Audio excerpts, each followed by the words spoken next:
क्या आपने कभी सोचा है कि 12 महीनों में से सावन का महीना ही भगवान शिव को सबसे प्रिय क्यों माना जाता है? आखिर ऐसा क्या है इस महीने में कि करोड़ों श्रद्धालु दूर दूर से कांवड़ लेकर आते हैं और शिवलिंग पर जल चढ़ाते हैं और पूरे मन से ओम नमः शिवाय का जाप करते हैं। कहा जाता है कि जब वर्षा की पहली बूंद धरती को छूती है, तब केवल प्रकृति ही नहीं, मनुष्य का मन भी पवित्र होने लगता है।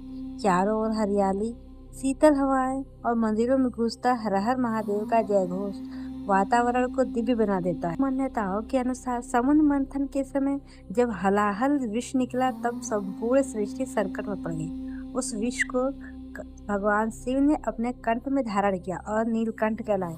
कहा जाता है कि देवताओं ने उनके शरीर की तपन शांत करने के लिए जल अर्पित किया। इसी कारण सावन में शिवलिंग पर जलाभिषेक की परंपरा विशेष रूप से मानी जाती है। लेकिन सावन केवल जल चढ़ाने का महीना नहीं है, यह अपने मन को भी निर्मल करने का समय है। जिस प्रकार हम शिवलिंग पर पवित्र जल अर्पित करते हैं, उसी प्रकार हमें अपने भीतर के क्रोध, अहंकार और ईर्ष्या, द्वेष को भी त्याग देना चाहिए। सिखाते हैं कि सादगी में भी महानता होती है। वे राजमहलों में नहीं, हिमालय की गुफाओं में निवास करते हैं। वे सोना चांदी के आभूषण नहीं, बल्कि रुद्राक्ष, भस्म और नाग धारण करते हैं। उनका जीवन हमें बताता है कि वास्तविक सुख बाहरी वैभव में नहीं, बल्कि मन की शांति में है।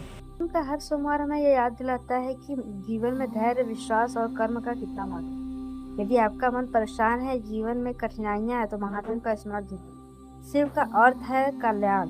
जो सच्चे मन से उन्हें पुकारता है, उसे साहस और आंतरिक शक्ति अवश्य मिलती है। इस पवित्र महीने में केवल पूजा ही नहीं, बल्कि अच्छे कर्म भी करें। किसी भूखे को भोजन कराए, किसी दुखी को सांत्वना, सम्मान करें, प्रकृति की रक्षा करें और अपने व्यवहार में विनम्रता रखें। यही सच्ची शिव भक्ति है। याद रखिए, भगवान शिव को दिखावा नहीं, सच्ची श्रद्धा प्रिय है। एक लोटा जल, एक बेलपत्र और निष्कपट हृदय, यही उन्हें प्रसन्न करने के लिए पर्याप्त है। आइए इस सावन हम एक संकल्प लें, केवल मंदिरों में ही नहीं, बल्कि अपने आचरण में भी महादेव को बसाएंगे।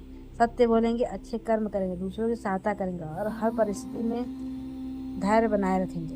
महादेव कहते हैं, विश्वास रखो, हर अंधेरी रात के बाद नई सुबह अवश्य आती है। इसी विश्वास के साथ बोलिए, हर हर महादेव।